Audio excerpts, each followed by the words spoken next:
Price the lord. ಕರ್ತನು ರಕ್ಷಕನು ಆಗಿರುವಂತ ಯೇಸು ಕ್ರಿಸ್ತನ ನಾಮದಲ್ಲಿ ನಿಮ್ಮೆಲ್ಲರಿಗೂ ನನ್ನ ಪ್ರೀತಿಪೂರ್ವಕವಾದ ವಂದನೆಗಳು. ಪ್ರೀತಿಯ ದೇವಜನರೇ, ವಿಶ್ವಾಸಿಗಳೇ, ನೀವೆಲ್ಲರೂ ಕರ್ತನಾದ ಕ್ರಿಸ್ತ ಯೇಸುವಿನ ನಾಮದಲ್ಲಿ ಬಹಳ ಚೆಂದಾಗಿರ್ತೀರಾ. ಯಾಕಂದ್ರೆ ಪ್ರಿಯರಾದವರೇ, ಪ್ರತಿ ಒಂದು ದಿನ ದೇವರ ವಾಕ್ಯ ಪ್ರತಿಯೊಬ್ಬರ ನಿಮ್ಮ ಜೀವಿತದಲ್ಲಿ ಬದುಕಿಸುವಂಥದ್ದಾಗಿದೆ, ಅದು ನಿಮ್ಮನ್ನು ಮುನ್ನಡೆಸುವಂಥದ್ದಾಗಿದೆ. ದೇವರಿಗೆ ಸ್ತೋತ್ರವಾಗಲಿ. ಕಣ್ಗಳನ್ನು ಮುಚ್ಚಿ ಒಂದು ನಿಮಿಷ ಪ್ರಾರ್ಥನೆ ಮಾಡೋಣ.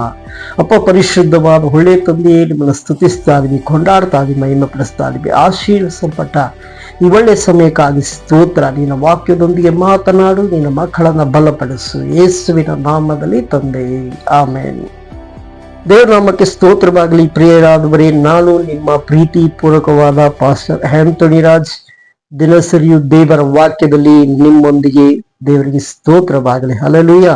ಈ ಸಮಯದಲ್ಲಿ ವಿಶೇಷವಾಗಿ ಪ್ರಿಯರಾದವರೇ, ಕರ್ತನ ಮಾತು ಮತ್ತು ಮನುಷ್ಯನ ಆಲೋಚನೆಯ ಮಾತುಗಳು. ಕರ್ತನ ಮಾತು ಏನಾಗಿದೆ, ಅದು ಪಾಸಿಟಿವ್ ಆಗಿರ್ತದೆ. ಆದರೆ ಮನುಷ್ಯನ ಮಾತು ಅದು ಏನಾಗಿರ್ತದೆ, ನೆಗೆಟಿವ್ ಆಗಿ ಆಗುತ್ತಾ ತನ್ನ ಅನುಭವ, ಮನುಷ್ಯ ತನ್ನ ಅನುಭವವನ್ನ ಕುರಿತು, ತನ್ನ ಪ್ರಯತ್ನಗಳನ್ನ ಕುರಿತು ಮಾತನಾಡಿ ಯೋಚಿಸುವಂತನಾಗಿ ಇದ್ದಾನೆ ಮನುಷ್ಯನು.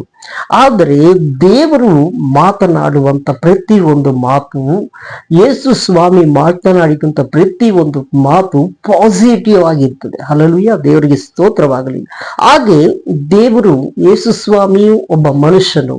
ಆ ಮನುಷ್ಯನ ಮಾತು ಹೇಗಿತ್ತು, ಯೇಸುವಿನ ಮಾತು ಹೇಗೆ ಕಾರ್ಯರೂಪದಲ್ಲಿ ಬಂತು ಎಂಬುದಾಗಿ ನಾವು ಈ ದಿನದಲ್ಲಿ ಒಂದು ಮನುಷ್ಯನನ್ನ ಕುರಿತು ನಾನು ನಿಮಗೆ ಪರಿಚಯ ಮಾಡುತ್ತೀನಿ. ನಾವೆಲ್ಲರೂ ತಿರುಗಿಸಿಕೊಳ್ಳೋಣ. ಲೂಕನು ಬರೆದ ಸುವಾರ್ತೆ 5ನೇ ಅಧ್ಯಾಯ, ಅದರಲ್ಲಿ 4ನೇ ವಾಕ್ಯವನ್ನು ತೆಗೆದುಕೊಳ್ಳೋಣ. ಉಪದೇಶ ಮಾಡಿದನು.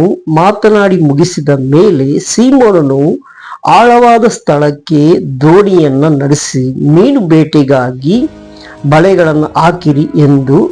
ಅದಕ್ಕೆ ಸೀಮೋನನು, ಗುರುವೇ, ನಾವು ರಾತ್ರಿಯೆಲ್ಲ ಪ್ರಯಾಸಪಟ್ಟು ಏನು ಸಿಗಲಿಲ್ಲ. ನೋಡಿ, ಯೇಸು ಸ್ವಾಮಿ ಹೇಳ್ತಾರೆ, ಆತನ ಉಪದೇಶ ಮಾಡಿ ಮುಗಿಸಿದ ಮೇಲೆ, ದೇವರ ವಾಕ್ಯದ, ಪರಲೋಕದ ರಾಜ್ಯದ ವಾಕ್ಯ ಮಾಡಿ ಮುಗಿಸಿದ ಮೇಲೆ ಸೀಮೋನನಾದ ಪೇತ್ರನು ಹೇಳ್ತಾರೆ, ನಡಿರಿ, ನಾವು ಮೀನು ಬೇಟೆಗಾಗಿ ಆಳವಾದ ಸ್ಥಳಕ್ಕೆ ನಿಮ್ಮ ದೋಣಿಗಳನ್ನ ನಡಿರಿ ಅಂತ. ಇವನು ಹೇಳ್ತಾನೆ, ಮನುಷ್ಯರ ಈ ದೇವರಿದ್ದು ಮೀನು ಬೇಟೆಗಾಗಿ ಹೋಗೋಣ. ದೇವರಿಗೆ ಸ್ತೋತ್ರವಾಗಲಿ. ದೇವರ ಮಾತು ಹೇಗಿರ್ತದೆ ಅಂದ್ರೆ, ಮೀನು ಬೇಟೆಗಾಗಿ ಹೋಗೋಣ ಅಂದ್ರೆ ಹೋಗ್ಬೇಕಾಗಿತ್ತು. ಆದರೆ ಈ ಮನುಷ್ಯನಾದ ಪೇತ್ರನ ಸ್ವಭಾವ ಏನಾಯ್ತು ಅಂದ್ರೆ, ಗುರುವೇ, ನಾವು ರಾತ್ರಿಯೆಲ್ಲ ಪ್ರಯಾಸ ಪಟ್ಟು ಆದ್ರೂ ಒಂದು ಮೀನು ಸಿಗಲಿಲ್ಲ ಅಂತ ಹೇಳ್ತಾನೆ. ಅದಕ್ಕೆ 5ನೇ ವಾಕ್ಯದ, ಸೀಮೋನ್, ಗುರುವೇ, ರಾತ್ರಿ ಎಲ್ಲ ಪ್ರಯಾಸ ಪಟ್ಟು ಒಂದು ಮೀನು ಸಿಗಲಿಲ್ಲ, ಆದರೆ ನಿನ್ನ ಮಾತಿನ ಮೇಲೆ ಬಲೆಗಳನ್ನು ಹಾಕುತ್ತೀವಿ ಅಂದನು.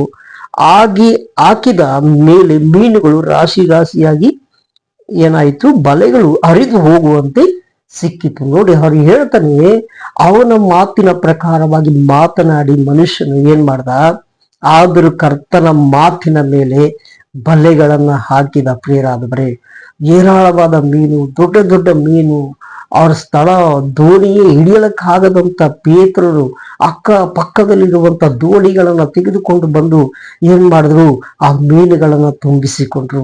ಹೌದು ಪ್ರೀತಿಯ ದೇವರ ಮಕ್ಕಳೇ, ಮನುಷ್ಯನ ಮಾತುಗಳು ಹೇಗಿರ್ತದೆ ಅಂದ್ರೆ, ಒಂದೊಂದ್ಸರಿ ತನ್ನ ಅನುಭವವನ್ನ ಕುರಿತು, ತನ್ನ ಸೋತು ಹೋದ ಜೀವಿತವನ್ನ ಕುರಿತು, ನಾನಿಲ್ಲ ಅಂದ್ರೆ ಇವರು ಯಾವುದಕ್ಕೂ ಬರೋದಿಲ್ಲ ಎಂಬ ಮನುಷ್ಯರ ಮಾತುಗಳು ಆಗಿರ್ತದೆ. ಆದರೆ ಪ್ರಿಯರಾದವರೇ, ನಿಮ್ಮನ್ನ ಬದುಕಿಸುವಂತ ದೇವರ ಮಾತು ಒಂದು ವರ್ತಿಯು ಹಾಡಲ್ಪಟ್ರೆ ನಿಶ್ಚಯವಾಗಲು ಆತನು ನಿಮ್ಮ ಜೀವಿತದಲ್ಲಿ ಕಾರ್ಯ ಸಾಧಕವಾಗುವಂತ ದೇವರ ಮಾತಾಗಿದೆ. ದೇವರಿಗೆ ಸ್ತೋತ್ರವಾಗಲಿ. ಹೇಳ್ತಾರೆ, ಮೀನು ಬೇಟೆಗಾಗಿ ಆಳಕ್ಕೆ ತೆಗೆದುಕೊಂಡು ಹೋದ್ರು ಯೇಸು ಸ್ವಾಮಿ ಪೇತ್ರನನ್ನ. ಅಲ್ಲಿ ಹೋಗಿ ಮೀನು ಬೇಟೆಯನ್ನು ಆಡಿಕೊಂಡು ಬಂದಾಗ ಅಲ್ಲಿ ಸಮುದ್ರದಲ್ಲಿ ಮೀನು ಎಳಿಲಿಕ್ಕೆ ಆಗದೆ ಅಕ್ಕ ಪಕ್ಕ ದೋಣಿಯಲ್ಲಿ ಮೀನನ್ನು ತುಂಬಿಸಿಕೊಂಡು ಬಂದ್ರು. ಆದ್ರೆ ಅಲ್ಲಿ ಪೇತ್ರನ ದಡಕ್ಕೆ ಬಂದ ಮೇಲೆ ಹೇಳ್ತಾನೆ, ಕರ್ತನೆ, ನನ್ನ ಪಾಪಾತ್ಮನು ನನ್ನ ಬಿಟ್ಟು ಹೋಗು ಅಂದ್ರೆ. ಪ್ರಿಯರಾದವ್ರಿ, ಇಲ್ಲೊಂದು ಮಾತು ಏನಂದ್ರೆ, ಕರ್ತನಾದ ದೇವರು ಹೇಳಿದ್ರು, ಮೀನು ಬೇಟೆಗಾಗಿ ನಿಮ್ಮ ಬಲೆಗಳನ್ನ ಹಾಕಿರಿ. ಆತನು ಹೇಳ್ತಾನೆ ಬಹುವಚನದಿಂದ, ನಿಮ್ಮ ಬಲೆಗಳನ್ನ ಹಾಕಿರಿ ಅಂತ ಹೇಳ್ತಾರೆ. ಆದ್ರೆ ಅದು ಸಿಂಗುಲರ್ ವರ್ಡ್ ಅಲ್ಲ, ಅದು ಪ್ಲೂರಲ್ ಆಗಿ ಹೇಳ್ತಾರೆ. ಬಲೆಗಳಂದ್ರೆ ಅವ್ರ ಅನೇಕ ಬಲೆಗಳಿತ್ತು, ಬಲೆಗಳು ಹಾಕ್ಬೇಕಾಗಿತ್ತು, ಅವ್ರು ಹಾಗೆ ಹಾಕ್ಲಿಲ್ಲ, ಒಂದೇ ಬಲೆಗಳು ಹಾಕಿದ. ಅದರ ನಿಮಿತ್ತವಾಗಿ ಅವನ ದಡಕ್ಕೆ ಬಂದು ನಾನು ಪಾಪಾತ್ಮನು ಅಂತ ಹೇಳಿ ಅವನ ಅರಿಕೆ ಮಾಡ್ತಾನೆ. ಇದಾದ ಮೇಲೆ ಪೇತ್ರನು ಒಳ್ಳೆ ಒಳ್ಳೆ ಕಾರ್ಯಗಳನ್ನು ನಡೀತು ನೋಡಿ. ಅವನು ಯೇಸು ಸ್ವಾಮಿ ಹೇಳಿದ ಒಂದು ಮಾತನ್ನು ಅವನು ಏನ್ ಮಾಡಿಲ್ಲ, ಹಿಂಜರಿಯಲೇ ಇಲ್ಲ. ನಾವು ನೋಡಿದ ಪ್ರಕಾರವಾಗಿ ನೋಡಿ, ಮತ್ತೆ ಬರೆದ ಸುವಾರ್ತೆ 17ನೇ ಅಧ್ಯಾಯ ಅದರಲ್ಲಿ 24ನೇ ವಾಕ್ಯದಲ್ಲಿ ನೋಡ್ಬೇಕು. ಅವರು ಕಪೆರ್ನೌಮಿಗೆ ಬಂದಾಗ ದೇವಾಲಯಕ್ಕಾಗಿ ತೆರಿಗೆಯನ್ನು ಎತ್ತುವವರು ಪೇತ್ರನ ಬಳಿಗೆ ಬಂದು, ನಿಮ್ಮ ಬೋಧಕನು ದೇವಾಲಯ ತೆರಿಗೆಯನ್ನು ಕೊಡುವುದಿಲ್ಲವೋ ಎಂದು ಕೇಳಲು. ಅಂದ್ರೆ ಪೇತ್ರನಿಗೆ ಯೇಸು ಸ್ವಾಮಿಗೆ ಮಾತು ಆಗುತ್ತೆ. ಅದಕ್ಕೆ ಯೇಸು ಸ್ವಾಮಿ ಹೇಳ್ತಾರೆ ನೋಡಿ 27ನೇ ವಾಕ್ಯದಲ್ಲಿ, ಅವರು ನಮ್ಮ ನಿಮಿತ್ತವಾಗಿ ಬೇಸರಗೊಳ್ಳಬಾರ್ದು, ನೀನು ಹೋಗಿ ಸಮುದ್ರದಲ್ಲಿ ಗಾಳ ಬೀಸು, ಒಂದು ಮೀನು ಸಿಗುತ್ತದೆ, ಅದರ ಬಾಯಿನಲ್ಲಿ 1 ರೂಪಾಯಿ ನಾಣ್ಯ ಸಿಗುತ್ತದೆ, ಅದನ್ನು ತೆಗೆದು ಅವರಿಗೆ ಕೊಡು ಎಂಬುದಾಗಿ ಯೇಸು ಸ್ವಾಮಿ ಹೇಳ್ತಾರೆ ನೋಡಿ. ಮೊದಲನೇ ವರ್ತಿ ಅವನ್ ಏನ್ ಮಾಡ್ದ, ಅದು ಗುರುವೇ ಅಂತ ಹೇಳ್ದ. ಆದ್ರೆ 2ನೇ ವರ್ತಿ, ಇಲ್ಲ ಸ್ವಾಮಿ, ನಿನ್ನ ಮಾತಿನ ಮೇಲೆ ಗಾಳ ಹಾಕ್ದ, 1 ರೂಪಾಯಿ ತೆಗೆದುಕೊಂಡು ಬಂದು ದೇವಾಲಯದಲ್ಲಿ ಕೊಟ್ಟ. ಅದು ಮಾತ್ರವಲ್ಲ, ಯೇಸು ಸ್ವಾಮಿ ಮಾತಿಗೆ ಸಮುದ್ರದಲ್ಲಿ ನಡೆದ ಅವನು. ದೇವ್ರೇನು ನಡಿಲ್ಲ ಅಂತ ನಡ್ಕೊಂಡ್ ಬಾ ಪೇತ್ರ ಒಂದಿವ್ಸಕ್ಕೆ ನಡ್ಕೊಂಡ್ ಬಂದ.